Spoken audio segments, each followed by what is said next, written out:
How to add clip markers in DaVinci Resolve. First of all, open your project and make sure the timeline where you want to add markers is active. Then, select a clip in your timeline where you want to place the marker. Position the playhead exactly where you want to add the marker. Next, press M on your keyboard to add the marker at that specific point. You will see a small colored icon appear on the clip showing that the marker has been added. If you press M again on the same marker, it will open a dialog box where you can add a name, write notes, and even change the color of the marker for better organization. You can use different colored markers to label different types of scenes, actions, or notes, making it easier to navigate large projects.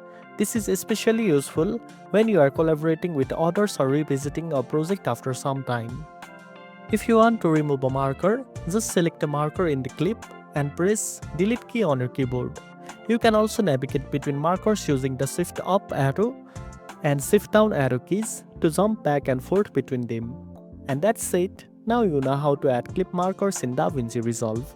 If you found this video helpful, don't forget to like, share, and subscribe for more tech tips. Thanks for watching, and I'll see you in the next one.